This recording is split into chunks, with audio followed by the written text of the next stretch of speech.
Ako po si Miss Winnie at ito ang ating kwento. Bakit mo ba ako ginaganito? Dahil ba sa haliparot na babae na yan? Ano bang pinakain sa'yo ng babaeng yan? Nasisiraan ka na naman ng ulo. Pati si Elise dinadamay mo. Sabi nang hindi ko siya kabit. Huwag mo akong pinaglololoko. Sigurado akong kabit mo yung impacta na yan. Sinira mong magandang relasyon natin. Tigilan mo ako. Tulad ng sinabi ko sa'yo, hindi ko siya kabit. Huwag ka nga makulit. Bakit? Sasaktan mo ako? Sige, gawin mo. Diyan ka naman magaling, hindi ba? Ang saktan ako ng paulit-ulit. Excuse me, Sir Beamboy.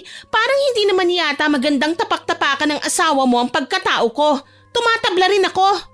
Naku Elise, pasensya ka na sa Ma'am Trina mo ha. Binibigyan niya kasi ng kahulugan ng mga ipinapakita ko sa'yo. Alam nyo, wag na kayong magsinungaling. Mas mabuting palayasin ng babaeng yan dahil masisira lang ang pagsasama natin. Tumigil ka, Trina. Walang aalis sa pamamahay na ito. Kasambahay natin siya at kailangan niya ng trabaho. Kaya sana, palawakin mo yung utak mo. Tandaan mo, pagbabayaran mo ang ginawa mo sa akin, hindi kayo magiging masaya. Hindi ko makakalimutan ang tagpong yon. Minsan ko nang winasak ang sarili ko para sa mga taong walang ginawa, kundi saktan at alipustahin ako. Lalo ng asawa at ng malanding kasambahay. Kahit na pagbalik-balik na rin ko man ang mundo ay wala akong magawa, kundi tanggapin na lang ang katotohanan na wala na talaga kaming pag-asa na maayos pa ang binuo naming relasyon. Ako po si Trina, 36 anyos na ako sa kasalukuyan. Ang kwentong ibabahagi ko po sa inyong lahat ay karanasan ko noong 23 anyos pa lamang ako. Nagkakilala kami ni Bimboy sa aking pinapasukang trabaho. Sales lady kasi ako sa isang malaki at sikat na kumpanya. Hindi ko siya type noon dahil masyado siyang mahilig mag-entertain ng mga babae. Gwapo naman si Bimboy, mabait at marespeto. Gayunpaman, hindi yun naging hadlang para magkalapit kaming dalawa. Hindi ko rin akalain na sa maikling panahon ay magiging magkasintahan kami dahil sa mga pasimpleng biro niya sa akin. Tumigil ka na kaya sa trabaho mong ito, mahal. May ipon na ako. Pwede na tayong magsimula. Hindi kasi ganun kadali yon, mahal. May mga bagay pa akong gustong gawin sa buhay ko. Gusto ko munang bumili ng sarili kong house and lot. Pwede naman tayong bumili ah. Magtatrabaho ako at ibibigay ko ang lahat ng pangarap mo. Oo, alam kong kaya mong ibigay ang mga gusto ko. Pero hindi naman kailangan na tumigil ako sa trabaho ko, di ba? Kailangan ko rin ito para may sarili akong pera. Hindi kasi ako sanay na umaasa lang sa iba o sa kahit sino pa eh. Pinabibilib mo ako ng gusto, mahal. Talagang maabilidad ka. Kaya dyan kita nagustuhan eh. Oo na, wag mo na akong bulahin. May trabaho pa ako, baka makita ka pa ng boss ko dito. Sige, basta ipangako mong magsasama na tayo ngayon sa iisang bubong. Oo, sige na, umalis ka na. Baka mamaya mapagalitan ka ng boss ko, pati ako madamay. Labis akong nahulog sa panunuyo sa akin ni Bimboy. Kaya kahit wala pa sa plano ko ang mag-asawa, ay nagsama na kami sa iisang bubong. Hinahatid niya ako sa trabaho ko bago siya pumasok sa kanyang trabaho. Kalauna na-promote siya bilang manager ng kanyang kumpanya na pinapasukan. Sobrang saya namin nang maging maganda ang daloy ng pera sa aming dalawa. Nakita ko ang kanyang pag-aalaga at pagmamahal sa akin. Natupad din ang aming matagal nang pinapangarap na bahay at lupa. Kaya naman pumayag na rin ako sa gusto ni Bimboy na ipakilala ko sa kanyang tatay, si Mang Dentoy. Mahal, kinakabahan ako. Mukhang hindi ako magugustuhan ng tatay mo. Ano kaya kung sa ibang araw na lang? Relax ka lang, mahal. Mabait ang tatay ko at sigurado kong magugustuhan ka niya. Hindi siya katulad ng inaakala mo. Eh paano kung hindi? Paano ng kasal natin? Gusto kong matuloy ang kasal natin at alam mong mahal kita. Magustuhan ka man niya o hindi, wala siya magagawa kung itutuloy pa rin natin ang kasal. Tsaka tayo ang magsasama, hindi kayo. Kaya huwag ka matakot. Pwede ba yun? Eh alam mo naman na kailangan ng magulang sa kasal. Eh di palalabasin nating wala na akong magulang para matuloy lang ang kasal natin. Hay, ewan ko sa'yo. Sira ka talaga. Puro ka ganyan eh. Nakita mo na ngang kinakabahan yung tao eh. Huwag kang kabahan, mahal. Nandito ako sa tabi mo. Hinding-hindi kita pababayaan. At pinapangako ko sa'yo, matatanggap ka ni tatay. Mabait siya, kaya alam kong tatanggapin ka niya. Basta kapag hindi maganda ang naging trato sa akin ng tatay mo, uuwi ako ha. Hindi yan. Pangako ko sa'yo, mabait ang tatay ko. Hintayin na lamang natin siya rito. Naliligo pa raw kasi, sabi ni Manang LV. Kabado ko sa mga oras na yon. Matyaga naming hinintay ang tatay ni Bimboy na abala sa paliligo. Naisip ko kung paano ko babatiin si Mang Dentoy dahil ang balita ko ay sobrang sama raw ng ugali ng tatay ni Bimboy at may pagkababaero rin daw umano. Kagaya nga ng inaasahan ko ay halos abutin kami ng 1 oras sa paghihintay. Bago namin nakaharap ang tatay ni Bimboy, hindi nga ako nagkamali ng hinala dahil ramdam ko talagang hindi ako gusto ng tatay niya dahil matalim na titig ang pinukol ng tatay ni Bimboy sa akin. Gayunpaman, kailangan kong maging magalang at rumispeto, alang-alang kay Bimboy. Bakit ang tagal niyo po, Tay? Kanina pa ho kasi kami naghihintay sa inyo eh. Pasensya na kung nagtagal ako ha. Alam mo naman ang tatay medyo matanda na. Medyo umiinit na rin ang pakiramdam. Teka, siya na ba ang nobya mo? Pasensya ka na iha ha kung nagtagal ako sa pagligo ko. Ayos lang po. Huwag kang matakot sa akin, iha. Mabuti akong tao. Siya nga pala, ipinagluto ko kayo ng masarap na ulam. At syempre, may kasama pang dessert. Naku, Tay, pinaghandaan niyo talaga si Trina ha? Syempre naman, kung hindi dahil sa nobya mo, hindi mo mararating ang lahat ng yan. Kaya sobrang proud ako sa inyo. Oo nga, Tay. Si Trina ang swerte sa buhay ko. Kung hindi dahil sa kanya, wala ako dito ngayon. Naku, hindi ho. Sariling sikap niya ho. Kaya natupad ang lahat ng pangarap ni Bimboy. Nandito lang po ako para alalayan siya at para suportahan siya. Siya nga pala, kailan ang kasal? Hindi na ako makapaghintay eh. Sinabihan ko na mga amigo ko. Yun ho talaga ang sadya namin sa inyo, Tay. Balak na ho namin magpakasal. Gusto na naming bumuo ng pamilya. Talaga? Magpapakasal na kayo? Kailan at saan ang venue? Kailangan paghandaan natin yan. At ayokong mapaya sa manugang ko. Gusto ko, grande ang kasal nyo. Sa makalawang linggo na ho, Tay. Pero hindi naman ho kailangan ng bongga eh. Kasal ng kaisa-isa kong anak. Kaya hindi pwedeng hindi grande ang kasal. Nakakahiya po, Tito. Ayos lang po sa akin ang hindi grande. Huwag mo na akong tawaging tito. Tatay, yun ang itawag mo sa akin dahil pamilya na rin kita. At saka huwag mong alalahanin ng gastos. Ako ang bahala. Hindi ko akalain na makakasundo ko ang tatay ni Bimboy, si Mang Dentoy. Nagpapasalamat ako dahil napakabait pala ng tatay ng pinakamamahal ko. Hindi pala totoo ang sinasabi ng iba na masungit daw si Mang Dentoy. Kabaliktaran pala yun. Pagkalipas ng 2 linggo, nagpakasal na kami ni Bimboy. Simple lang ang seremonya ng aming kasal. Mga kamag-anak lang namin at mga malalapit na kaibigan ng aming inimbitahan.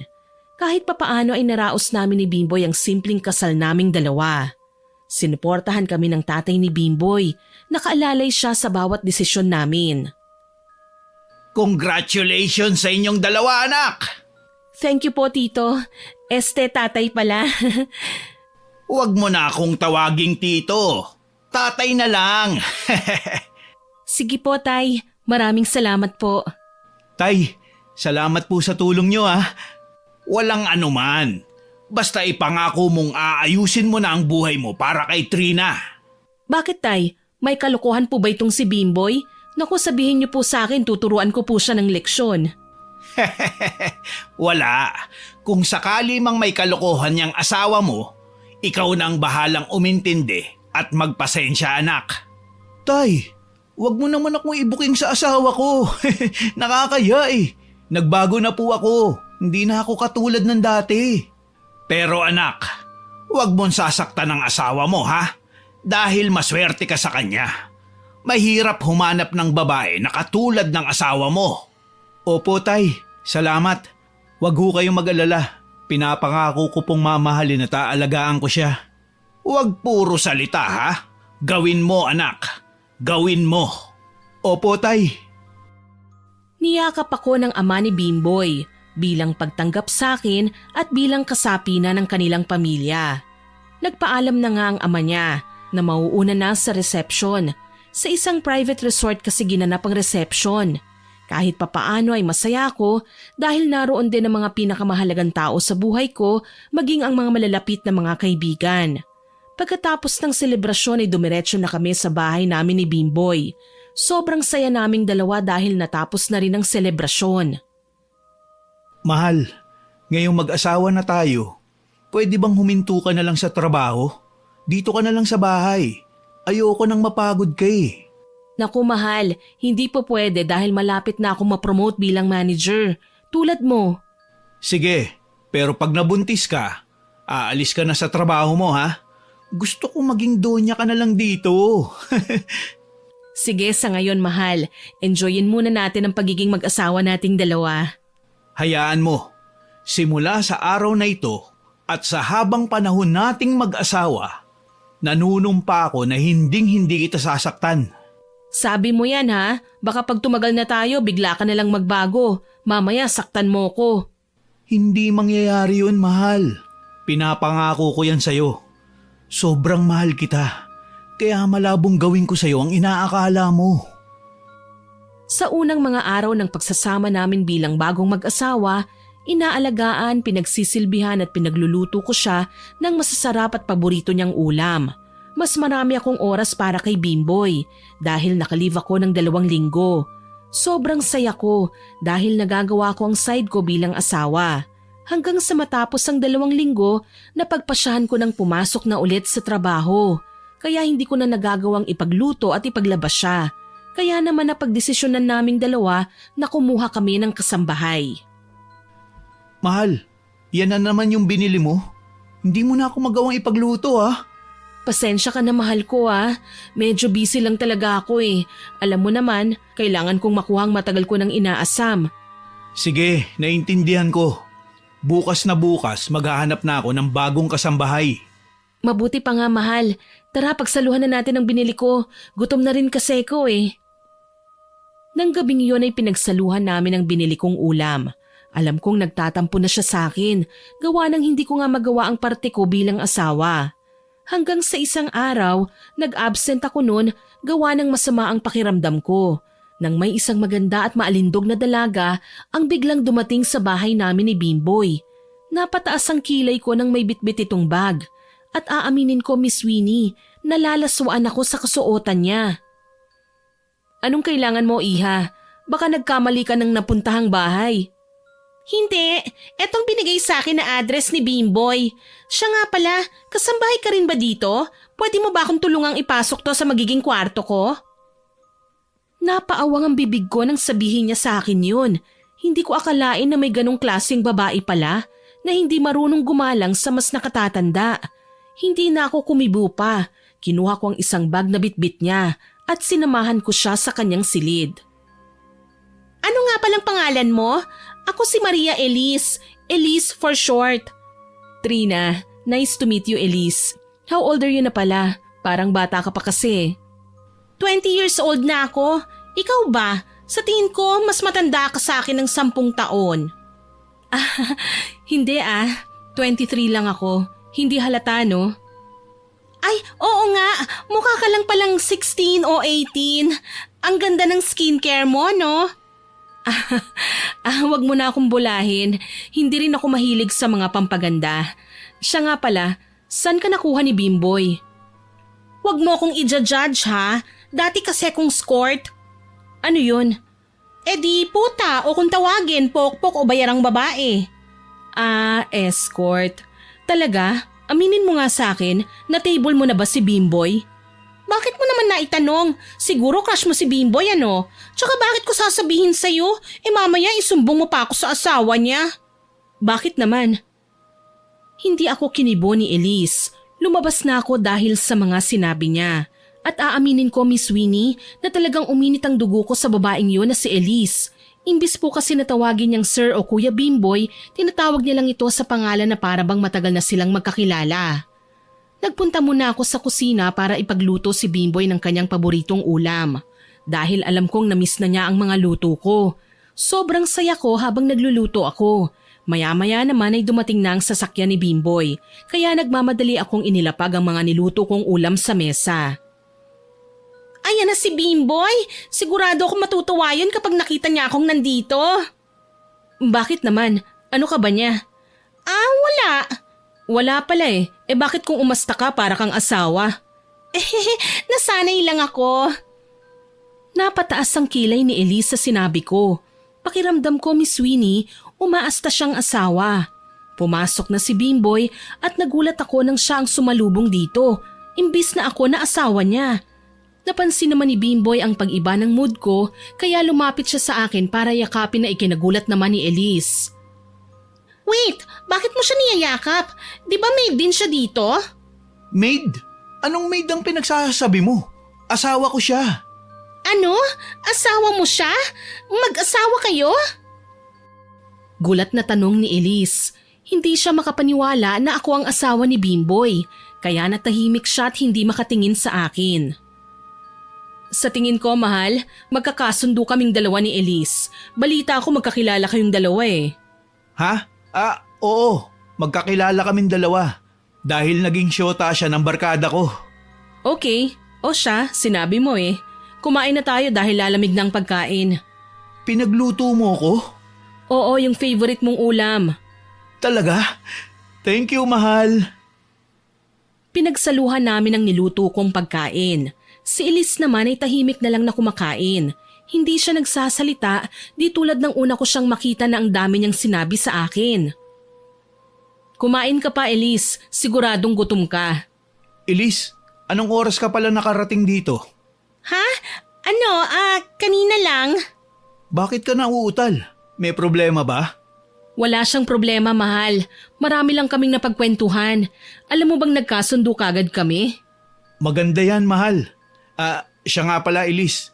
Dito sa bahay, may mga rules kami mag-asawa. Ang asawa ko na lang bahalang magsabi sa'yo, ha? Sige.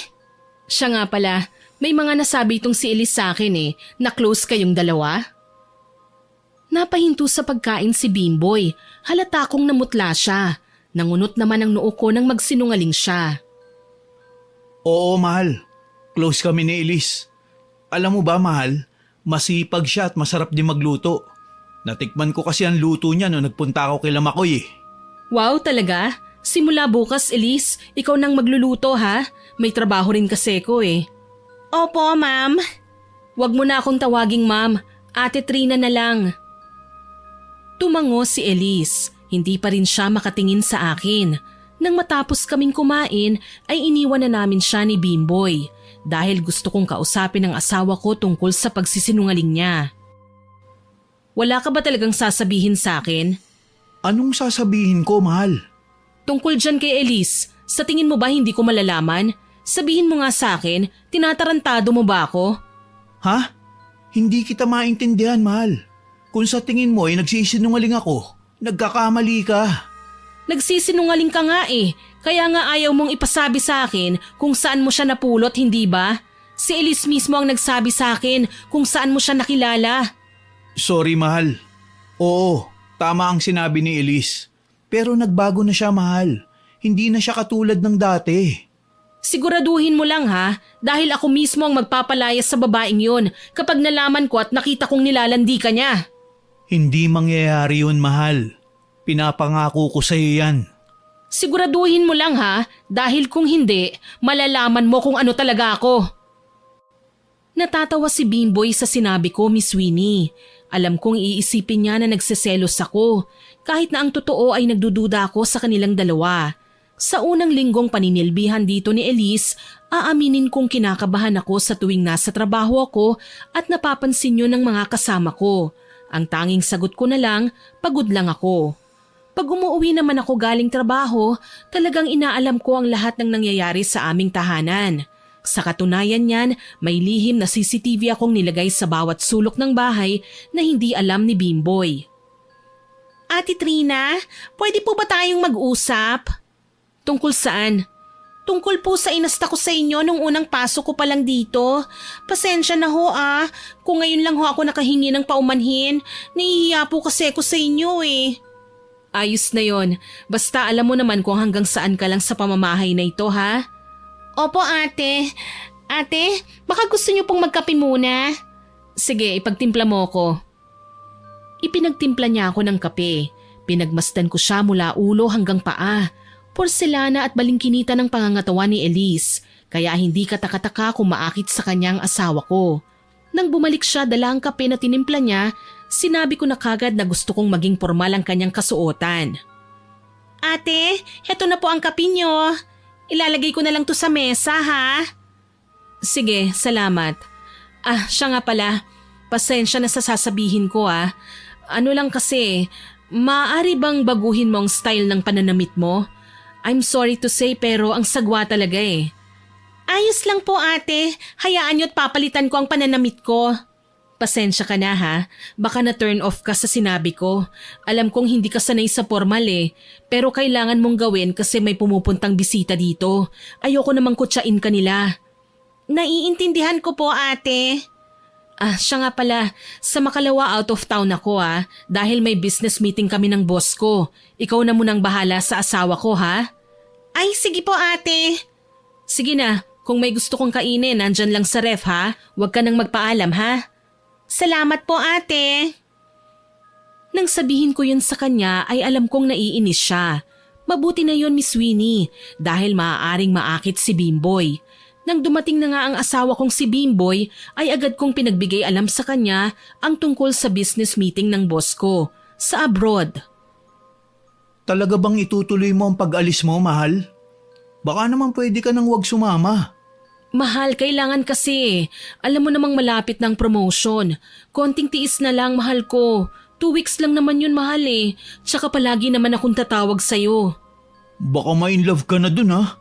Mamaya makahanap ka ng iba na mas higit pa sa akin. Kilala mo ko. Hindi ko kayang gawin ang mga iniisip mo. Ikaw nga ang dapat kong tanungin ng ganyan Siyempre, hindi ko magagawa yan sa'yo. Sana lang, Bimboy. Sana lang. Pangako, mahal. Mahal, bago ko umalis, maari ba akong humingi ng pabor? Anong pabor? Pwede bang kumuha pa ako ng isang kasambahay? Sa tingin ko kasi hindi kakayaning mag-isa ni Elise. Kung yan ang gusto mo, sige, pumapayag ako. Masaya ako dahil pumayag sa gusto ko si Bimboy. At nang gabing yon, nangako kami sa isa't isa na hindi kami gagawa ng aming ikasisira. Mga ilang araw bago ko umalis, sinundo ko si Tiang Goreng. Ang totoo kung bakit ko siya kinuha ay para bantayan ng asawa ko at ang kasambahay. Hindi siya kilala ni Bimboy bilang kamag-anak ko. Dumalo naman si Tiang Goreng sa kasal namin ngunit hindi niya napansin dahil na rin siguro sa dami ng tao. Pasensya na ho, Tiang ha. Huwag ho kayong mag-alala. Kapag nakabalik na ho ako, hindi na ho kayo mahihirapan. Alam ko, iha. Alam kong gusto mo lamang ingatan ang iyong relasyon sa iyong asawa. Hindi ho kasi ako mapapanatag Lalo na ho ngayon dahil dalawa lang sila ni Elise. Sila lang ang magkasama. Kilala mo ko. Alam mo kung anong lahi ang meron tayo. Kaya huwag kang mag-alinlangan. Niyakap ako ni Tiang Goreng. Dinala ko siya sa bahay namin ni Bimboy. Nagpaalam na rin ako dahil yun din ang araw ng alis ko. 2 araw ang nakalipas mula nang makarating ako sa abroad. Talagang naging busy ako dahil na rin sa dami ng pinuntahan namin ng boss ko. Kung kaya't wala kaming oras para makapag-usap kami ng asawa kong si Bimboy. Kaya naman 1 linggo pa ang lumipas bago kami nagkaroon ng pagkakataong magkamustahan sa isa't isa. Hello, mahal? Pasensya na kung ngayon lang ako napatawag ha? Hello, Ate Trina. Pasensya na po Naliligo po kasi si Kuya Bimboy nagri-ring po kaya sinagot ko po. Okay. Matagal pa ba siya? Hindi ko po alam. Siguro po 5 hours na po siyang naliligo. Ganun ba? Pwede bang pakisabi mo sa kanya tumawag ako? Sige po, Ate Trina. Binaba ko na ang tawag. Hindi ko alam kung dapat ko bang paniwalaan ang sinabi ni Elise. Naliligo lang daw ang asawa ko na si Bimboy o talagang magkasama sila sa iisang kwarto. Nang gumabi na, muli kong tinawagan si Bimboy pero laging cannot be reached ang cellphone niya. Halos naka 15 calls na ako pero hindi niya sinasagot. Kaya naman kinabahan na ako. Pakiramdam ko ay meron talagang nangyayari sa aking asawa at kay Elise. Kaya nang patapos na ang aming business meeting, nakauwi na rin kami ng mas maaga sa Pilipinas. Hindi na ako tumawag dahil gusto kong isurprise ang aking asawa. Chang? Oh, ikaw pala yan, iha. Napaaga yata ang uwi mo. Opo, nagkasundo naman po kasi kami kagad kaya natapos ng maaga. Kaya nakauwi kagad kami ng Pilipinas. Pasensya ka na kung hindi kita napaghandaan. Ang alam ko kasi sa linggo pang uwi mo eh. Alam ba ni Bimboy ang pag-uwi mo? Hindi po eh. Gusto ko po kasi siyang isurprise. Nasaan po pala siya? Ay wala siya, iha. Ang totoo niyan ay magkasama sila ni Elise. Lumabas silang dalawa. Halos 6 na oras na. Hindi pa rin sila bumabalik. Bakit? Saan daw ho sila pupunta? Yan ang hindi ko alam, iha. Alam mo, hindi sa ginugulo ko ang isipan mo, ha? Pero pakiramdam ko malalim ang kanilang samahan. Sana ho mali ang kutob ko. Ayokong mauwi lang sa wala ang matagal na naming pinaghirapang mag-asawa. Lakasan mo lang ang loob mo. Nandito lang ako para alalayan ka. Pumasok na ako sa silid naming mag-asawa. Pansin ko ang gulo ng higaan at ang una kong napansin may pantyron na hindi sa akin. Kaya labis akong nasaktan nang isiping may kalampungan siyang iba habang wala ako. Tinawagan ko siya ng tinawagan hanggang sa magsawa ako. Ngunit hindi niya nagawang sagutin ang tawag ko. Tia, kumain na ho tayo. Ayoko na hong hintayin pa ang dalawa. Huwag kang panghinaan ng loob, iha. Basta kailangan mo munang imbestigahan ang kanilang tunay na relasyon sa isa't isa bago tayo kumilos. Humanda sila, Chang. Kapag napatunayan kong may ginagawa nga silang kababalaghan, alam niyo na ho kung anong sasapitin nila at hindi nila malalaman yun na dalawa. Tama yan, iha. Huwag kang magpapakamartir. Wala sa lahi natin ang pagiging isang martir. Tumango ako at pilit kong pinipigilan ang luha na gustong kumawala sa aking mga mata. Tinago ko ang panty na yon dahil narinig ko na ang pagdating ng sasakyan ng magaling kong asawa na si Bimboy. Umupo ako sa sofa at nagpanggap na wala akong alam. Mahal, nandito ka na? Bakit hindi ka man lang nagpasabi na uuwi ka? Nagpasabi? Teka, bakit ngayon ka lang? At bakit magkasama kayo ni Elise? Nag-overtime kasi ako sa trabaho eh. Tapos si Elise, galing sa kanila. Naaawa naman ako na umuwi siyang mag-isa kaya sinundo ko na lang siya. Talaga? Totoo ba yung pinagsasasabi mo? Parang ang hirap paniwalaan ah. Huwag mo nga akong pinaglololoko. Alam ko kung ano ang totoo. Teka mahal, ano ba ang pinagsasabi mo? Hindi kita maintindihan eh. At saka, bakit hindi ka man lang tumatawag sa akin ha? Tumatawag ako sa'yo. Pero ano, sinagot mo ba? Di ba hindi? Tsaka wag mong ibahin ang usapan. Saan kayo nang galing na dalawa? Alam mo bang ang aga-aga kong umuwi para sorpresahin ka? Pero parang ako yata ang nasurpresa nyo eh. Excuse me, Kuya Bimboy. Tutuloy na po ako sa kwarto ko, ha? Teka, anong tutuloy ka na sa kwarto mo? Hoy babae ka, para sa kaalaman mo, wala kang kwarto sa bahay na ito. Sino ka ba dito? Di hamak na isang kasambahay ka lang. Trina, tama na yan. Nakakaya sa kapitbahay eh. Wow, mahiya? Ako ba dapat ang mahiya? Ang tigas talaga ng pagmumukha mo, Bimboy. Ano ba kasi ang kinagagalit mo? Wala namang mali siya sa amin ni Elise eh. Huwag mo nang pagtakpan pa ang kalandian yung dalawa. Hindi ako tanga para maniwala sa katulad mo. Bakit ba ayaw mong aminin na lang? Baka sakaling mapatawad pa kita. Wala akong aaminin. Kasi nga, wala naman akong ginawa. Hayop ka? Talagang nagsisinungaling ka pa ha? Huli ka na, nagpapalusot ka pa. Talagang sapokpok ka pa talaga ng ambit ha? Sana naman kung magkakaroon ka ng kabit, doon naman sa may pinag-aralan at sana malinis, hindi yung iba't ibang lalaki nang nakatikim. Teka, ang sama ng tabas ng bunganga mo ha? Tama nga si Bimboy, nakakabagot ka ngang kasama. At aaminin ko sa'yo, may relasyon kami ni Bimboy, kaya ngayong alam mo na, mag-aalsa balutan ka na? Elise, tumigil ka. Bakit? Totoo naman na may relasyon tayo, di ba? So ngayong alam na niya, hindi na natin kailangan pang magtago. Sobrang sakit sa akin na malaman ang katotohanan. Hindi ko akalaing matagal na palang may relasyon ang asawa ko sa malandi naming kasambahay. Hindi ako pumayag sa gusto ni Elise na ako ang aalis sa sarili kong pamamahay. Kung sino man ang dapat umalis, siya dapat yun. Bakit ko naman gagawin ang gusto mo? Legal ka bang asawa? Isa ka lang hamak na walang kwentang kabit. Hindi mo man lang ba ako ipagtatanggol sa babaeng yan, ha, Bimboy? Pwede ba, Elise? Tumigil ka muna. Gusto kong mag-usap kami mag-asawa. Ano? Gusto kong marinig ang mga sasabihin mo sa kanya, kaya dito lang ako. Ang tigas talaga ng pagmumukha mo, no? Ang sabi mag-asawa, hindi ka kasama. Huwag ka nga makisali dito, tanda. Hindi ka member. Hoy, ipokrita. Ikaw ang hindi kasapi sa pamilyang ito. Isa ka lang anay na sumisira sa pamilya ng iba. Alam mo kung anong dapat sa'yo? Mamatay! Pwede ba? Elise, umalis ka muna. Walang nagawa si Elise kundi pumasok sa kanyang kwarto. Hindi ko naman napigilang sampalin siya ng malakas. Hinayaan niya lang itong lumagapak sa pisngi niya.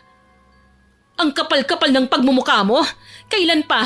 Sabihin mo, kailan mo pa ako niloloko? Mahal, hindi kita niloloko. Aaminin ko, oo, nagsisiping kami. Pero mahal, hindi ko siya mahal. Namimiss lang kita kaya ako nagawa yun. Alam mong lalaki ako, may pangangailangan. Talaga nga naman, sa lahat ng sasabihin mo yan pa? Aba, ang lakas pala ng tama mo, no? Sa tingin mo ba mapapatawad pa kita? Mahal, sorry na. Alam ko namang mapapatawad mo ko eh. Ano lang to, konting tampuhan. Handa naman akong suyuin ka eh. Tarantado ka pala eh. Ano ako, hunghang? Kahit ano pang gawin mo, hindi kita mapapatawad. Mahal, ayusin na natin to. Hindi ko kayang magkagalit tayo. Mahal, lalaki lang ako, natutukso. Hindi ko rin to gusto eh. Pwede ba tama na? Kasi mas lalong nanggigigil ako sa'yo. Mabuti pa wag muna tayong mag-usap. Tsaka palayasin mo na yung babae na yan. Mahal, wala na tayong kasambahay na makukuha. Hayaan mo siyang nandito lang. Pinapangako ko sa'yong lalayuan ko na siya. Muling lumagapak ang kamay ko sa mukha ng magaling kong asawa na si Bimboy. Hindi ako makapaniwalang ayaw niyang mawala ang kabit niya sa sarili mismo naming bahay. Wala akong pasabi na tinalikuran siya. Tumungo ako sa aking silid at nag-impake ko ng aking mga damit. Nang gabi ding yun ay wala akong pasabi na umalis ng bahay kasama ni Tiang Goreng. Pinipigilan pa ako ni Bimboy, ngunit hindi niya ako napigilan sapagkat buo na ang desisyon kong iwanan siya. Nanuluyan ako sa bahay ni Tiang Goreng. Hindi mo na ba talaga mapapatawad ang asawa mo? Hindi na po. Hayop po siya, Tiang. Halika, magpahinga ka muna. Alam kong pagod ka sa lahat ng nangyari. Hayaan mo munang palipasin ang galit mo. Malay mo, hanapin ka ng asawa mo. Mabuti pa nga po, Tiang. Magpapahinga muna ako. Hindi na ako naghapunan dahil wala akong gana. Kinabukasan ay maaga akong nagising. Nagpaalam ako kay Tiang Goreng. Babalik ako sa bahay upang kunin ang natitira at mahahalaga kong gamit. Pumayag naman siya. Gusto mo bang samahan kita, iha? Hindi na po, Tiang. Kaya ko na po. Huwag niyo na po akong alalahanin. O sige, magluluto muna ako ng pagkain natin. Tumango na lamang ako. Nang makarating ako ng bahay, katakatakang tahimik ang paligid. Ang inisip ko noon, baka umalis na ang malanding kasambahay. Ngunit nagkakamali pala ako dahil pagpasok ko pa lang ay dinig ko na ang ingay mula sa kwarto namin ni Bimboy. Nanginginig akong lumapit doon at pinakinggan ang kanilang usapan. Akala ko siyang pipiliin mo eh. Alam mo namang mas magaling at mas masarap ako sa asawa mo. Mahal ko siya, pero kailangan kita. Hayaan ko muna siya makapag-isip. Alam kong babalik siya rito. E paano kung hindi? Anong gagawin mo?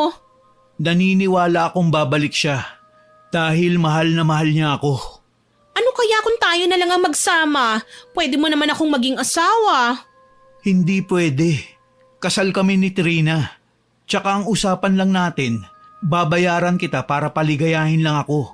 Para ibigay mo ang mga pagkukulang ng asawa ko sa akin. Dahil sa narinig ko, wala akong pasabing binuksan ang pinto ng kwarto at nabungaran ko silang walang saplot na dalawa.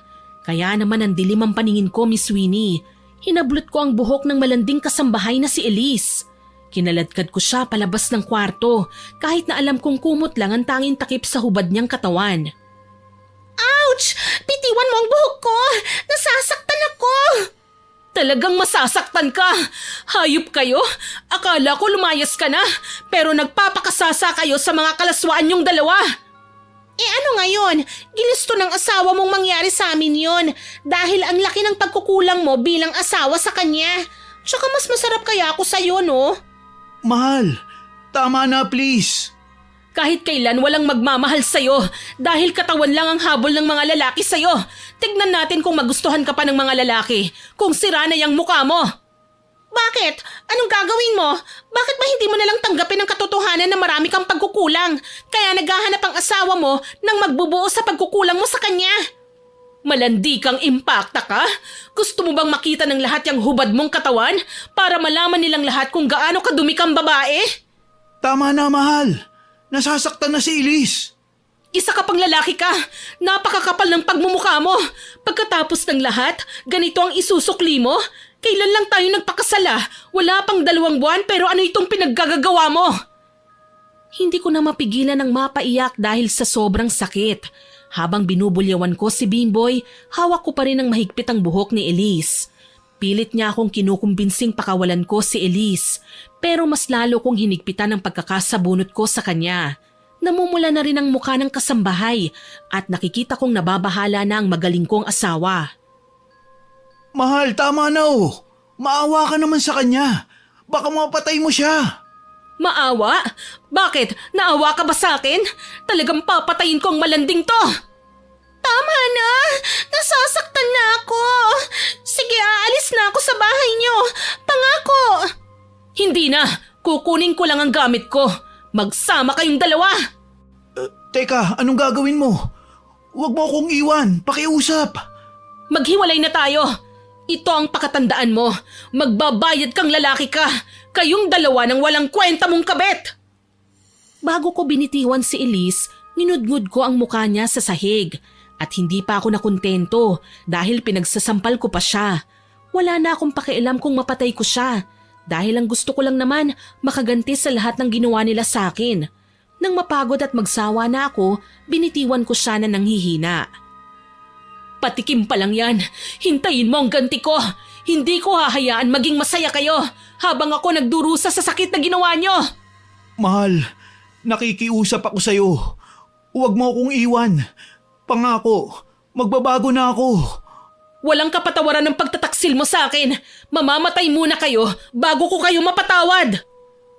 Wala nang nagawa pang asawa ko kung hindi pabayaan akong mag-impake ng mga gamit ko.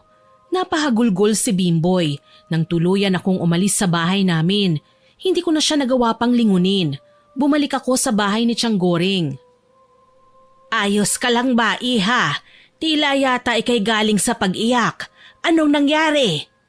Hayop sila, Tiyang.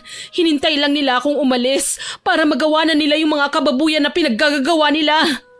Hayaan mo na sila, iha. Huwag mong lugmukin ang sarili mo sa sakit na idinulot sa iyo ng mga walang kwentang tao. May paraan pa para makaganti ka. Ano pong paraan, Tiyang? Kulam. Kung gusto mong makaganti, kulam ang sagot sa lahat. Kulam? Pero Tiyang, hindi ba't matagal nyo nang tinalikuran ng masasamang gawain na yan? Bakit nyo gagawin muli? Gagawin ko to para sa'yo. Ayokong saktan ka ng mga walang kwentang tao. Pinangako ko sa iyong ina na aalagaan kita at hindi pababayaan. Hindi lang pamangkin ang turing ko sa iyo kundi isang anak na. Bilang tumatayong magulang mo, hindi ko pahihintulutang saktan ka ng kung sino-sino lang. Salamat po, Tiyang. Pero baka mamatay ho sila sa gagawin nyo. May iba pa po bang paraan para gantihan sila? Hindi sa paraang gusto nyo? Kilala mo ba talaga ako? Oo naman po. Kung talagang kilala mo ko, alam mo na hindi ko rin kayang pumatay ng tao. Huwag kang mag-alala. Tuturuan lang natin sila ng leksyon. Sige po. Sumama ako sa kanya sa likod bahay. Nagtungo kami sa kubo kung saan hindi ako pinahihintulutan ni Tiyang na pumasok doon. Ngunit sa pagkakataong yon, hinayaan niya ako. Maraming kakaibang gamit ang naroon. May mga insekto na nakalagay sa garapon, may mga itim na kandila na nakita ko sa mesa, isang karayom at manika na nakapatong lang sa libro. Diyos ko, Chang, ano po ang mga kagamitang yan? Parang sa horror stories ko lang po napapakinggan yan pero ngayon nakikita ko na ng harapan. Yan ang gamit para mangkulam. Pero Chang, paano kayo nagkaroon ng ganyan? Ang pagkakaalam ko po kasi si Lola lang ang may ganyang kagamitan. Galing nga yan sa iyong lola. Ipinamana niya sa akin bago siya na maalam. Nakakatakot po, Chang. Parang hindi ko po yata kayang gawin ang gusto nyo. Kaya mo yan, Iha. Hindi naman natin sila papatayin Ang gusto ko lang mangyari ay turuan sila ng leksyon hanggang sa mapagtanto nila ang kanilang kamalian. Sige po, nagtitiwala po ako sa inyo. Huwag mong isipin ang iba. Intindihin mo yung sakit na nararamdaman mo. Tandaan mo, niloko at sinaktan ka ng taong pinakamamahal mo. Kaya ano pang ikinatatakot mo? Tama po kayo. Siguro nga kailangan ko silang turuan ng leksyon para magtanda na silang dalawa. Huwag kang mag-alala. Sisiguraduhin kong pagsisisihan nila ang lahat ng ginawa nilang mali sa'yo. Salamat po, Chang. At least ngayon mababawasan ang sakit na dinulot nila sa akin. Kailan po ba tayo magsisimula? Kailangan mo munang kumuha ng personal nilang kagamitan na gagamitin natin. Pwede po ba ang panty? Pwede yon. Pero paano ang asawa mo? Hindi mo ba siya ipakukulam? Kahit na maliit na karamdaman lang ang ipataw natin sa kanya. Sige, Chang. Bukas na bukas babalik ako ng bahay. Titiisin ko ang kanilang pagmumuka. Basta makuha ko lang ang pakay ko. Dito natin gagawin ang ritual sa pangkukulam. Bukas ng gabi.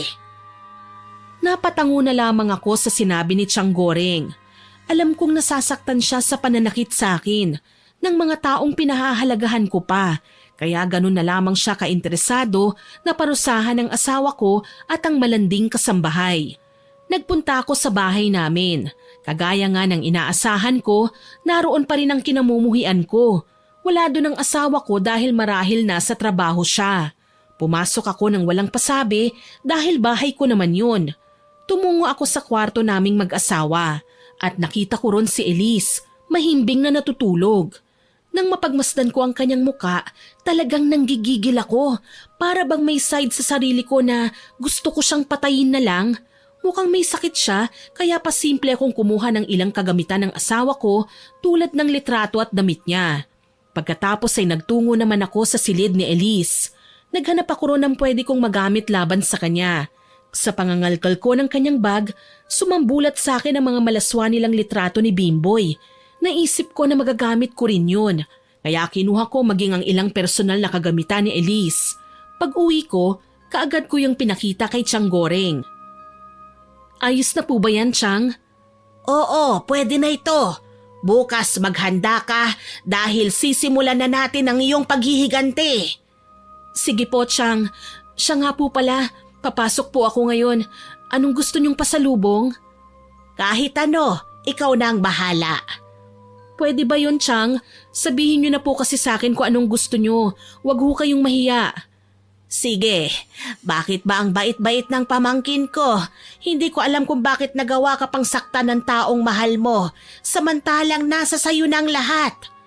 Ganun ho yata talagang buhay Baka ho hindi talaga kami para sa isa't isa. Di bale, marami pa naman sigurong matitinong lalaki dyan, kaya wag mo nang isipin yan. Isipin mo na lang na masamang panaginip lang ang lahat. Paano po? Aalis na ho ako, Chang. Mag-iingat ka, Iha. Pumasok na nga ako sa trabaho. Alam kong alam nilang lahat kung anong nangyayari sa akin. Alam kong naaawa silang lahat, maging ang boss ko. Pinayuhan pa niya akong mag-leave kahit na ilang linggo pa. Ngunit mariin ko yung tinanggihan dahil mas lalo lang ako malulungkot kung mananatili ako sa bahay at magmumukmuk na lang. Habang nasa cafe ako, nakita ko si Bimboy na masayang nakikipagkwentuhan sa mga ka-office mate niya.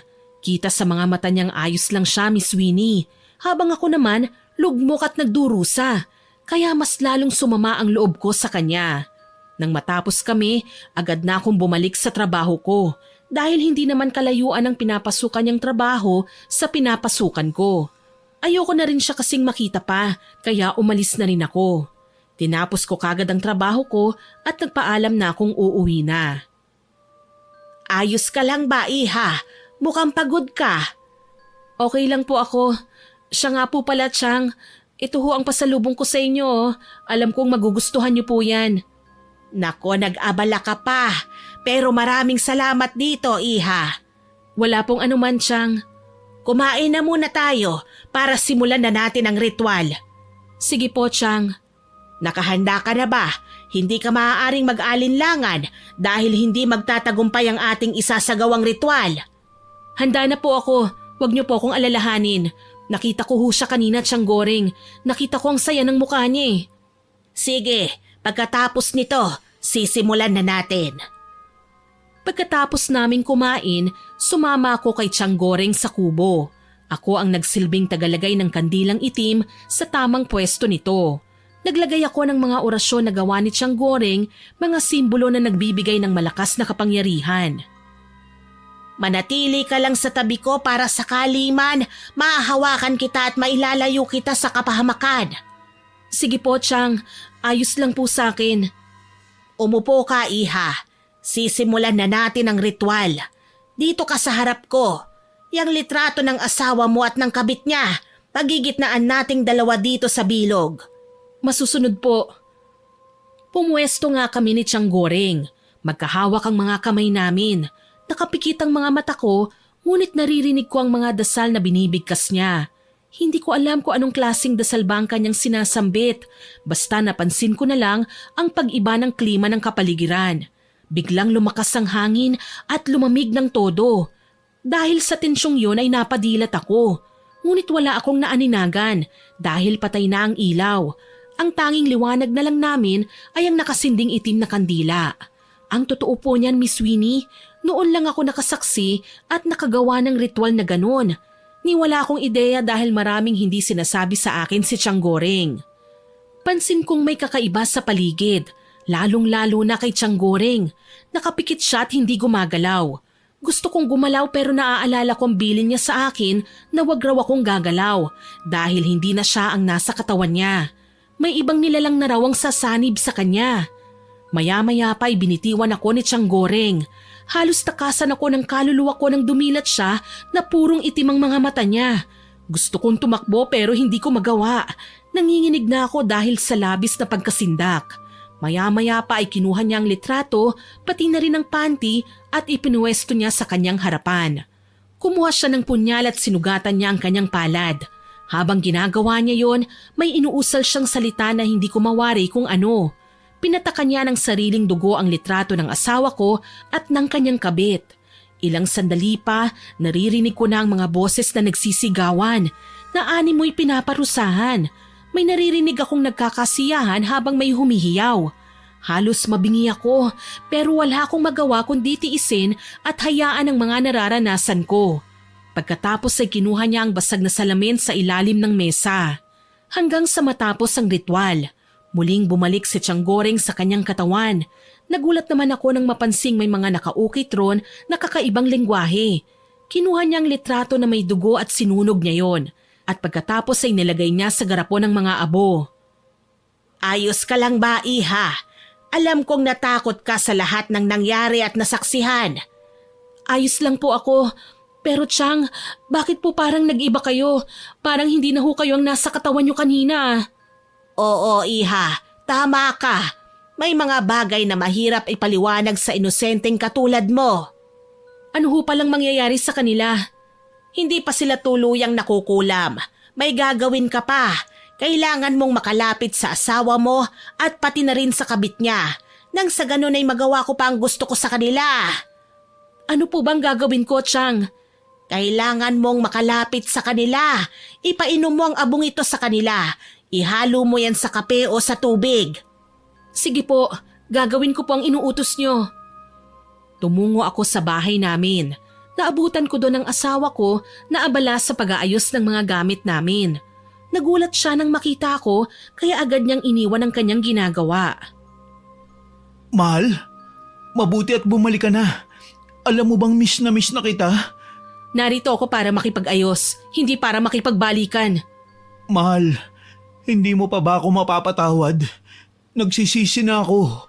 Gusto kong bumalik tayo sa dati. Gusto mo bang magkape? Halika ipagtitimpla kita. Kayo ng kabit mo. Ah, teka, nasan nga pala siya? Alam ko matutuwa kayo sa sasabihin ko. Ano ba yun, mahal? Matutuwa lang ako kung babalik ka na sa akin. Hindi ko sinagot ang tanong niya sa akin. Basta na lamang akong pumasok sa loob ng bahay. Hinayaan naman niya ako dahil pamamahay ko pa rin naman yun eh. Si Elise naman nakita kong nagluluto. Ganun pa rin ang suot nito. Kumakanta-kanta pa siya at hindi niya alintana na naroon ako. Hindi ko akalain na ang dating katulong ngayon isa ng may bahay. Ay, Ate Trina? Oh, bakit parang nagulat ka? Hindi ako multo, no? Ako lang to, si Trina na iniputan niyo sa ulo. Ay, sorry. Sorry? Hayop na sorry yan. By the way, hindi ako pumarito para makipagtalo o ano paman. Narito ako para makipagkasundo sa inyong dalawa. Nagpalitan sila ng tingin na dalawa. Alam kong nagtataka sila na kahit ako ay hindi ko alam ang sasabihin ko. Umupo kayo para masabi ko na ang sadya ko sa inyo. Gusto niyo ba ng juice o kape? Ipagtitimpla ko kayo. Huwag kayong mahihiya ah. Kape na lang. Eh ikaw Elise, anong gusto mo? Kahit ano na lang po, ate. Okay sige, kape na lang para pare-pareho tayo. Nagtimpla nga ako ng kape. Alam kong nagtataka sila sa kinikilos ko. Upang maisagawa ko nga ang plano, nakipag-usap ako sa asawa kong si Bimboy. Habang pasimple kong hinahalo ang abo sa kanilang kape. Nang maihalo ko nga, ibinigay ko sa kanila ng may malawak na ngiti. Oh, kape muna kayo. Hetong sayo Elisa at eto naman ang sayo Bimboy. Salamat. O paano, simulan na natin ang usapan. Kaya ako naparito para sabihing makikipag-divorce na ako sa'yo, Bimboy. Ano? Mahal naman. Huwag mo namang gawin sa akin to. Mahal na mahal kita. Ayaw mo bang maging masaya kayong dalawa? At alam kong yun din ang gusto ni Elise. Mahal, wala na ba talagang pag-asang maayos tayo?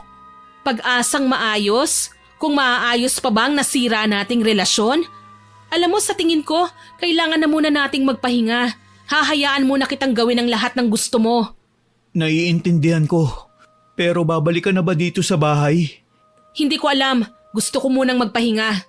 Siya nga pala, lalamig ng mga kape nyo oh. Inumin nyo na. Huwag kayong mag-alala, hindi ko kayo lalasunin. Nagdadalawang isip man sila pero ininom nila ang kapeng binigay ko. Nakahinga ako ng maluwag ng malalaking lagok ang ginawa nila hanggang sa maubos. Siguro uuwi na ako. Siguradong hinihintay na ako ng tiyahin ko. Teka, baka pwede naman magtagal ka rito. Kahit saglit lang. Naku, may gagawin pa kasi ko eh. Kahit anong pilit ni Bimboy na magtagal ako ron, hindi ako pumayag. Maya-maya pa, nakita ko na lamang silang nanghihina at halos tumirik ang kanilang mga mata. Mahal, anong ginawa mo? Hindi ako makahinga. Abay malay ko sa'yo, nakita mo namang ininom ko rin ng kape ko, hindi ba? Mahal, nanghihina ako. Tulungan mo naman ako. Bago pa man tumayo si Elise, tuluyan na siyang nawalan ng malay, maging si Bimboy. Kasabay noon ang pagdating ng tatay ni Bimboy. Gulat na gulat siya nang madatnan kami sa ganoong sitwasyon. Para hindi ako mapaghinalaan, nagkunwari akong umiiyak at nag-aalala. Anong nangyari? Bimboy anak! Bimboy! Dumating na lang po ako dito na wala na po silang malay. Hindi ko po alam kung anong nangyari sa kanya. Ang mabuti pa, dalhin na natin siya sa ospital. Sige po itay, pero hindi lang po siyang dadalhin natin. May isa pa po. Kumunot ang noo ng tatay ni Bimboy. Itinuro ko sa kanyang walang malay na si Elise. Nagpatulong siya sa akin na buhatin ang dalawa at upang hindi ako mahalata na may kinalaman ako, tinulungan ko si Tatay Dentoy. Dinala namin sila sa pinakamalapit na ospital. Nang makonfine si Elise at Bimboy, umalis na ako nang hindi nagpapaalam. O iha, mabuti at nakauwi ka na.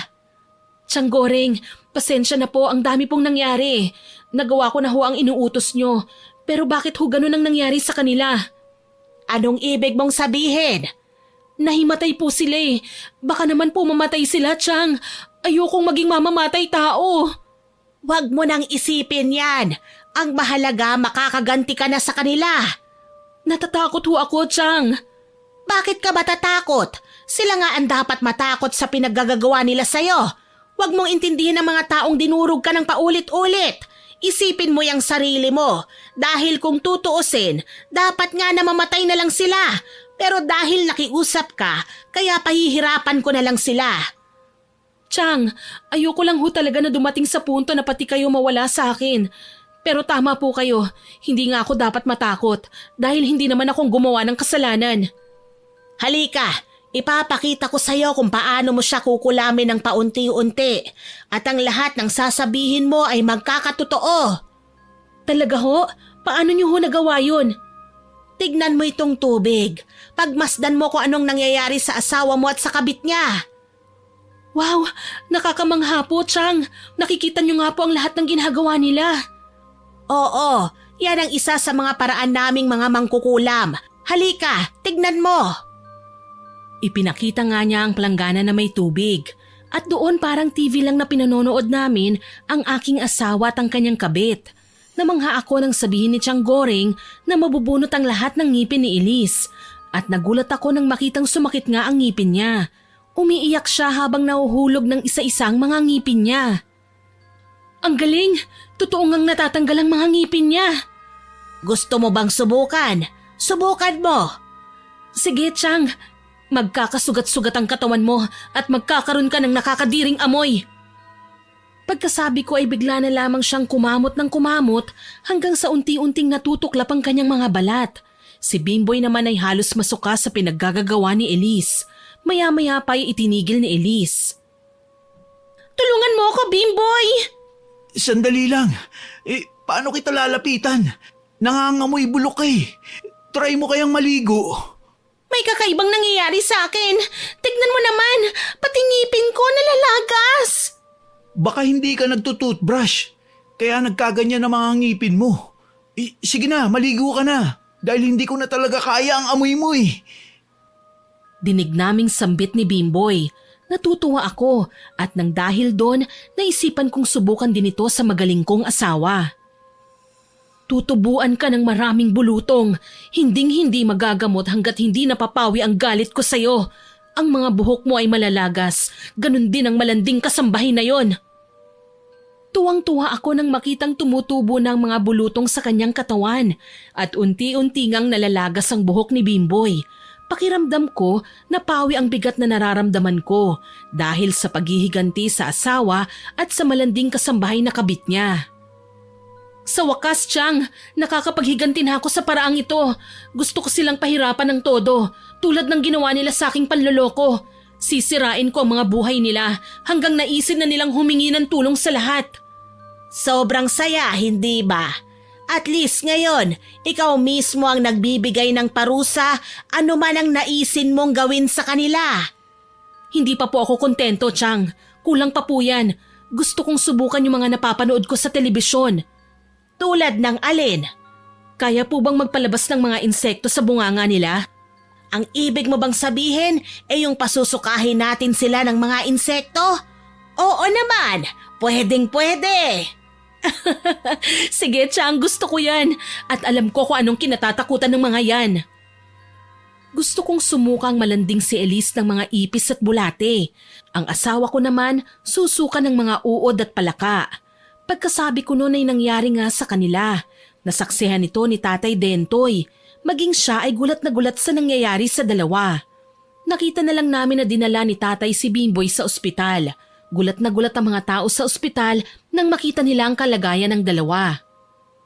Hindi rin sila magagamot ng mga doktor. Ang tanging makapagpapagaling sa kanila ay ikaw. Walang sino man sa mundong ito ang kayang gumamot sa kanila, lalong-lalo na ang mga albularyo. Kung ganon, hindi po sila gagaling? Mabuti nga yun, Chang, dahil ang gusto ko ay magdusa sila habang buhay. Halika, hayaan mo na muna sila. Kumain na muna tayo. Sige po, nagutom din kasi ko eh. Siya nga po pala, Chang. Papasok na rin po ako ha. Ayokong sirain sa mga walang kwentang taong kinabukasan ko. Tama yan. Huwag kang magmumukmok. Magpayaman ka. Ipakita mo sa kanila na hindi sila kawalan. Tumango ako at nang gabing yon nakakain ako ng maayos at naging masigla kong muli. Hindi ako pumasok sa kwarto ko dahil bala kong silipin kung anong nangyayari sa dalawa. Mula sa tubig, nakikita kong natutulog na sila, kaya nakaisip ako ng kalokohan. Bimboy, bakit mo sinaktan ang asawa mo? Anong ginawa niya para lokohin mo siya? Magbabayad ka! Sino ka? Nakikiusap ako, lubayan mo ako. Bakit ba kita naririnig? Ako ang iyong konsensya. Sisimulan na kitang singilin. Kayo ng kabit mo. Ano bang nangyayari sa akin? Nababaliw na ba ako? Sabihin mo, nababaliw na ba ako? Ganun na nga. Kahit saan mang sulok maririnig mo ko hanggang sa kaibuturan ng isip mo. Nakikiusap ako sa'yo. Lubayan mo ako. Tatay, tulungan mo ako. Anak, gumising ka. Anak! Hingal na gumising si Bimboy. Umiiyak siya habang nakatingin sa kanyang ama. Tay, kasalanan ko ang lahat. Siguro nga, sinisigil na ako sa lahat ng nagawa kong mali sa asawa ko. Ano ba ang pinagsasabi mo? Bakit? Ano ba ang ginawa mo? May hindi ba ako alam sa inyo ng asawa mo? Hindi ba't kakakasal nyo lang? Tay, niloko ko po siya. Alam kong mali ako, pero lalaki lang po ako. Sa kabit ko hinanap ang pagkukulang ng asawa ko sa akin. Ano? Niloko mo ang asawa mo? Anak naman, ang swerte mo na sa kanya, pero bakit ka pa naghanap ng iba? Kung may pagkukulang siya, sana kinausap mo na lang. Kaya pala nang ihatid ko kayo, hindi siya tumuloy dito. Gusto ko siyang makausap, Tay. Tulungan niyo po ako. Ayokong iwan niya ako. Hindi ko alam kung kaya ko, anak. Pero susubukan ko. Nagpasalamat si Bimboy sa kanyang ama. Hindi ko rin namalayan na lumuluha na rin pala ako. Naaawa ka? Sa tingin ko ay kausapin mo ang biyenan mo para malaman niya ang mga saloobin mo. Hindi ko alam, Chang. Ang gusto ko po ay makaganti lang.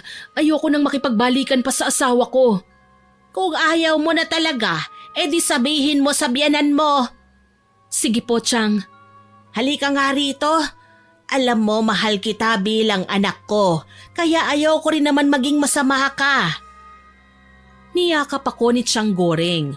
Alam kong alam niya na ayoko rin ang ginagawa ko. Sinabihan niya ako na matulog na dahil may trabaho pa ako kinabukasan. Tinakpan niya ng itim na damit ang planggana. Tara na, iha. Magpahinga ka muna. Hayaan mo munang maging payapa ang iyong isipan. Sige po, Chang. Marami pong salamat. Natulog na ako. Tama si Chang Goreng eh. Ang kailangan ko ay pahinga. Kinaumagahan, nagmamadali akong tumungo sa trabaho. Maaga pa naman kaya tumambay muna ako sa coffee shop, kung saan madalas kaming magpunta.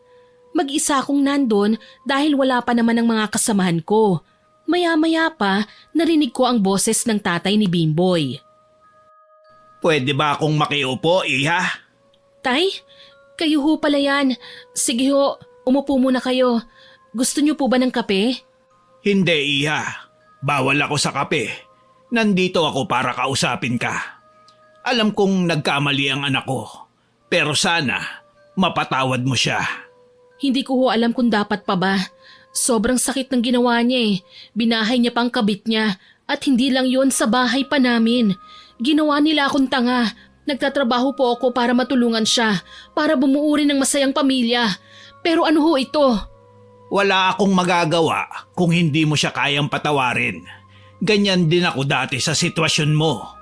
Ang totoo, hindi ko tunay na anak si Bimboy. Ho? Hindi niyo ho siya tunay na anak? Oo, iha. Tulad mo, iniputan ako sa ulo ng kanyang ina. Pareho din kaming nagtatrabaho noon. Kaya hindi ko rin maibigay ang lahat ng pangangailangan niya, lalong-lalo na ng anak. Ganon din ho kami, Tay. Pero papanong kayo po ang umako sa responsibilidad ng tunay na magulang ni Bimboy? Sobrang hirap nang malaman kong nagtaksil ang nanay niya, Iha. Pero naisip ko asawa ko pa rin siya at mahal na mahal ko siya. Kahit nalabag sa kalooban ko nun, ayoko na akuin ang anak niya hanggang sa maipanganak niya si Bimboy. Walang kasing saya ang naramdaman ko. Pero 1 linggo pa lang siya nun nang iwan siya sa akin ng nanay niya para sumama sa ibang lalaki. Mas masahol pa palang ginawa sa inyo ng asawa niyo, Tay. Bakit ho kasi nagagawa pa nilang manakit ng kalooban ng iba para mapunan lang ang pagkukulang ng asawa? Ganun talaga, Iha. Ganun ang natutunan ko sa buhay kapag pala umibig ka. Kasama doon ang magmamahal ka at masasaktan ka. Kasama talaga yun sa buhay. Naiintindihan ko po, Itay. Siguro ho kailangan ko munang makapag-isip-isip. Sa ngayon, Tay, hindi ko pa po siya kayang patawarin eh. Naiintindihan ko, Iha. Humihingi ako ng tawad, hindi para sa kanya, kundi bilang isang ama. Hindi ko man lang siya napagsabihan dahil ang buong akala ko, hindi siya tutulad sa kanyang ina. Tay, alam po ba ni Bimboy na hindi niya kayo tunay na ama? Hindi, Iha. Hindi ko sa kanya sinabi at mas lalong wala akong balak sabihin sa kanya. Mahal ko siya bilang anak kahit na hindi ko siya kadugo. Kahit na siya ay bunga ng pagtataksil. Ang bait niyo po, Itay. Tinanggap niyo siya at hindi niyo pinaampon o tinapon. Napakaswerte po sa inyo ni Bimboy. Hayaan mo. Kaya niya pang magbago, Iha. Tutulungan ko siya. O paano? Magpapaalam na ako. Oras na ng trabaho mo. Maraming salamat dahil nakipag-usap ka sa akin. Sana mapatawad mo siya. Sana nga po. Mag-iingat po kayo, Itay. Umalis na nga si Tatay Dentoy, Miss Winnie. Aaminin kong nakukonsensya ako dahil sa mga nagawa ko. Pumasok na rin naman ako sa trabaho. Inabala ko muna ang aking sarili. Sa araw na yon gusto ko munang kalimutan ang mga nangyari. Pagsapit nga ng hapon nang matapos ako, umuwi ako kagad. Mabuti at nakauwi ka na, Iha. Kailangan mong makita ito. Ang alin po? Buntis ang kabit ng asawa mo. Ngayon, Iha, nasa sayo kung tatanggalin mo ba ang pinataw mong parusa sa kabit ng asawa mo o idadamay mo sa ganti mo pati na ang sanggol. Chang, napakasakit sa akin. Bakit ba nangyayari ang lahat ng ito? Ano bang nagawa kong mali? Wala kang mali. Ang mali mo lang ay nagmahal ka sa maling pagkakataon. Ano ngayon ang magiging pasya mo? Hindi ko po alam, Chang. Sobrang sakit sa akin ng lahat. Lalo ngayon magkakaanak pa sila. Alam niyo ba, Chang? Parang mababaliw na ako. Parang hindi ko kaya ang lahat ng ito. Mag-isip ka ng maayos, Iha. Isipin mo ang kapakanan ng sanggol. Huwag mo siyang idamay sa kasalanan ng mga magulang niya. Chang, tulungan niyo po ako. Hindi ako makapag-isip ng tama. Ang gusto ko lang mapawi ang sakit na nararamdaman ko ngayon. Pero bakit parang mas lalo lang nadadagdagan? Magpakatatag ka. Kaya mo yan. Tandaan mo ang lahat niyan ay mapapawi rin. Lahat ng nangyayari sa atin ay may dahilan. Ang saklap po nito, Chang. Hahayaan ko na lang po ba silang maging masaya habang ako nagdurusa? Niyakap ako ni Chang Goreng. Sobrang sakit sa akin nang malaman kong buntis ang malanding kabit na si Elise. Halos hindi ako makagalaw, tila nanlalambot hanggang sa hindi ko na malayang nawalan na pala ako ng malay. Pagkagising ko ay nasa kwarto na ako.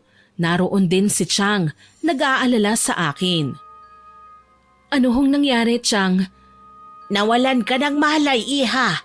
Sa tingin ko kailangan mo munang magpahinga. Huwag kang magpapaka-stress. Makakasama sa'yo yan. Anong ibig niyong sabihin?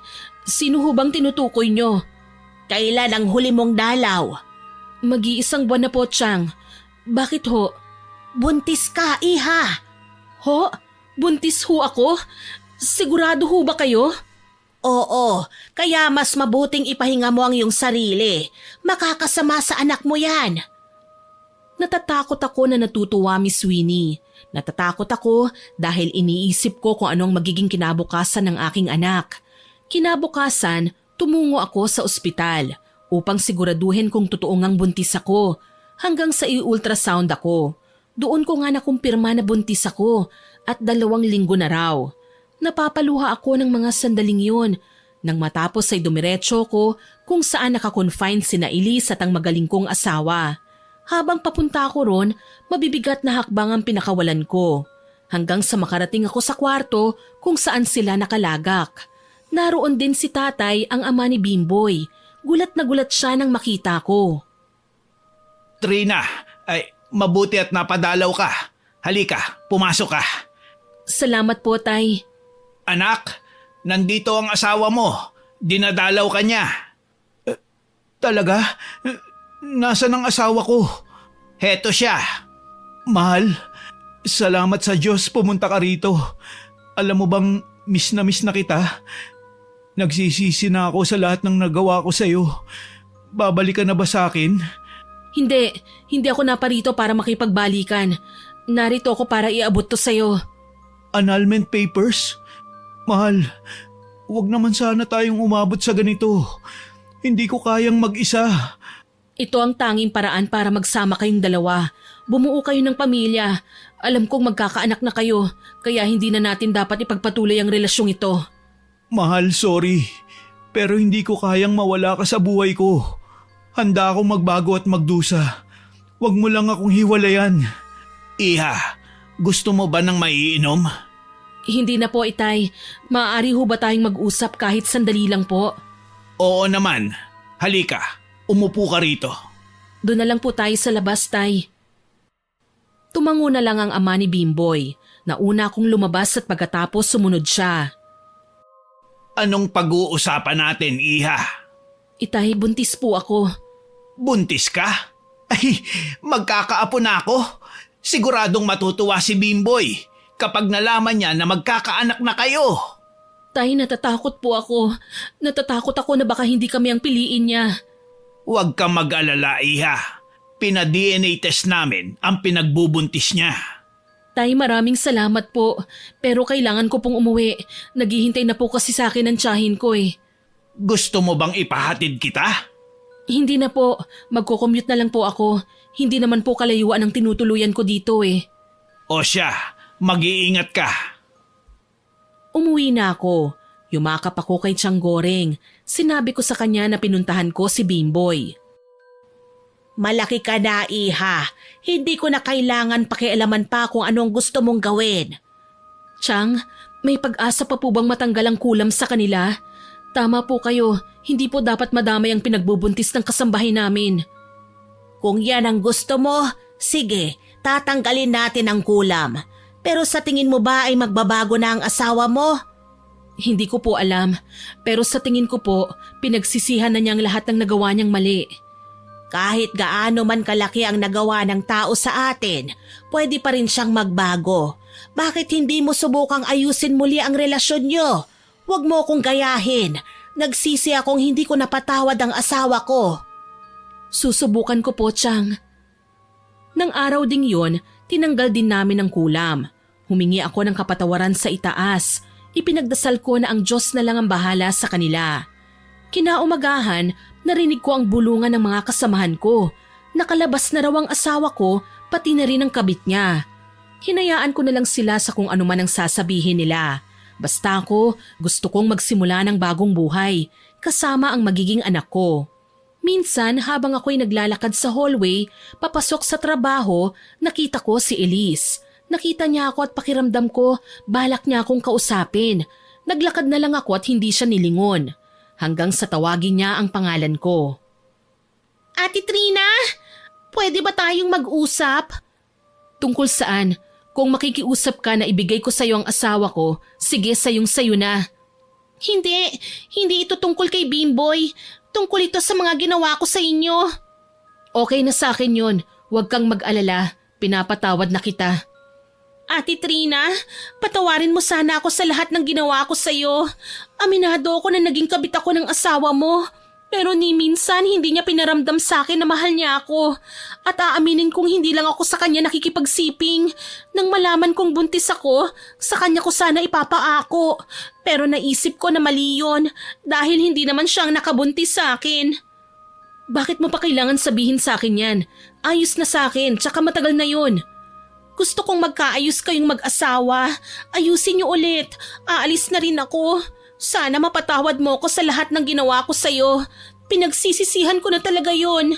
Aalis na ako. Akmang aalis na siya nang hawakan ko ang braso niya. Nagtataka siya nang makitang lumuluha ako. Pinapatawad na kita. Sana makakita ka ng lalaki na tunay na magmamahal sa'yo. Alagaan mong anak mo. Pwede kang bumalik kahit na anong oras mong gustuhin. Talaga? Pinapatawad mo na ako, ate? Diyos nga nagpapatawad eh. Ako pa bang tao lang? Pwede ka namang hindi umalis eh. Magsimula tayong muli. Hindi na ate. Baka muli kaming matukso eh. Kakapatawad mo lang sa akin. Ayoko nang gumawa ng mali. Gusto kong magbago para sa anak ko. Tama. Sige, mag-iingat ka. Heto, tanggapin mo to. Tulong ko yan sa'yo para makapagsimula ka ulit. Ang laking pera nito, ate. Huwag mo nang alalahanin pa. Sa'yo yan. Niyakap niya ako at niyakap ko rin siya pabalik. At pagkatapos nagpaalam na siyang aalis na. Hinayaan ko siya at parang nabunutan ako ng tinik ng mga sandaling yon. Dahil humingi sa akin ng kapatawaran ang isa sa taong nanakit sa akin. Pumasok na ako sa trabaho. Pag-uwi ko naman, sinabi ko kay Tiang Goreng ang mga nangyari. Lalong-lalo na ang paghingi ng tawad ni Elise. Masaya akong marinig yan. Ngayon lang kita ulit nakitang nakangiti. Ang sarap po pala sa pakiramdam kapag nagpatawad ka. Paano ang asawa mo? Handa ka na bang patawarin siya? Kaya ko na po, pero hindi pa po kami nagkikita eh. Gusto mo ba siyang makita at makausap? Alam kong mahal na mahal mo pa rin siya. Hindi naman po mawawala yun, Tiang eh. Tama po kayo. Sa pag-ibig, kasama palang nasasaktan ka. Doon mo rin malalaman kung gaano mo kamahal ang isang tao. So, mahal mo pa rin ako? Bimboy? Tiang, bakit hindi niyo sinabing nandito si Bimboy? Gusto kitang isurprise eh. O paano, lalabas muna ako para makapag-usap kayo. Lumabas na si Tiang Goreng. Naiwan naman kami ni Bimboy. Nagulat ako nang yakapin niya ako ng mahigpit. Yakap na kay tagal ko na ring na-miss. Mahal, sana mapatawad mo na ako sa lahat ng nagawa kong kasalanan. Gusto kong magsimula tayong muli bilang mag-asawa at para na rin sa magiging anak natin. Oo, mahal pa rin kita. Hindi yun mawawala. Pero natatakot ako. Natatakot ako na baka isang araw, muli mo na naman akong saktan. Ayoko nang magsayang pa ng luha. Pinapangako ko, hindi na kita sasaktan. Hindi lamang sa salita, kundi sa gawa ko na ipapakita na mahal kita. Sana nga totoo yan. Nagyakapan kaming mag-asawa. Muli kaming nagsama at sa pagkakataong yon, pinakita niya na sa akin ang kanyang pagmamahal. Sa pag-ibig pala, Miss Winnie, kasama ang nasasaktan ka. Huminto na ako sa trabaho para harapin ang pagiging isang asawa at mabuting ina. Sa ngayon po, 4 na po ang anak namin ni Bimboy. Maayos kaming namumuhay kasama ni Tiang Goreng. Nakakabigla lang dahil may pinakilalang boyfriend si Tiang Goreng. Mayaman po at galante. Kaya naman bumukod na sa amin ang tiyahin ko. Masaya ako dahil muli niyang binuksan ang pintuan ng kanyang puso para muling umibig. At least kahit papano meron ng mag-aalaga sa kanya. Si Tatay Dentoy naman nagkaroon din ng kasintahan ngunit mas bata sa kanya. Hindi na namin pinaalam kay Bimboy ang totoo niyang pagkatao. Hihintayin ko na lang na si Tatay Dentoy ang magsabi sa kanya ng katotohanan. Ang katotohanan na hindi tunay na anak ang asawa ko. Sana po ay nagustuhan niyong ibinahagi kong kwento. Pero bago ko po tapusin ito, hindi makukumpleto ito ng walang shoutout. Shoutout po kay Che Love, kay Sir Jaime Constantino na nagbabahagi ng karanasan niya at nagkokomento po sa kwento natin. Kay Igorotang Pobre, kay Arcel Silvano, kay Pearl Torres, Shoutout din po kay Risa Gonce, kay Sheila Migue, kay Josephine De Peñosa, kay Maria Jennifer Omiga na nagsabing nice story po sa Desperada na Dalaga upload. Salamat po ma'am at nagustuhan nyo. Hello din po kay Resel Galope na nag-comment sa Desperada na Dalaga upload. Ang sabi po niya, napakaganda ng storyang ito, isa sa pinakamagagandang story na inihain nyo sa amin. At ang ganda ng voice nyo, napakalambing po. Naku, ang ganitong komento po ang sobrang nakakataba ng puso ko. Maraming salamat po ma'am. Shoutout din po kay Vivian Baterbonia, kay Miles, kay Jasmine Sason, kay Maria Benitez, kay Ma'am Lydia Lopez, kay Ma'am Angelina Ignacio, kay Chloe Abalos, kay Milrose Galvez, kay Jackie Cavan at sa Tropa Hime, kina Jenny, Vasti, Sara, Vien at kay Claire. Hello din po kay Lynn Mesa, kay Alfreda Alano, kay Maribeth Peldonan, kay Gemstone Claro, kay Riri Belason, kay Myla Dumalag, kay Ma'am Belen Malbas, kay Rubilin Eneria at sa Eneria family. Shoutout din po kay Jennifer Lopez, kay Maria Tesnape, kay Miss OBR Travels, kay Vivian Madriñan, kay Sigbinan sa Sweden, kay Jane Ruiz, kay Evelyn Cantos Palatao at sa Cantos Palatao family. Hello din po kay Random Videos o MC, kay Ma'am Rosalina Bogayon, kay Shirley Magalyon, kay Jessamy Chavez, kay Lance MBB, kay Ma'am Reg Picache at kina Laila Luminoque, kay Jaime Picache Morales, kay Clarence Josh Mantala, kay Hazel Joy Don, kay Jermaine Picache Morales, kay Ezekiel James Don at kay Sabrina Jazz Don. Salamat po sa inyong lahat na nag-comment at nakinig. Abangan nyo pa po sana ang mga susunod kong upload ha. Huwag nyo pong kalilimutang mag-subscribe, like, share and comment sa stories natin. Para po mabilis nyong makita kung may bago tayong upload, pindutin nyo lang po ang notification bell para lagi po kayong updated. Aasahan ko pa rin po ang inyong suporta ha. Muli ako po si Miss Winnie na nagpapasalamat sa inyong pakikinig.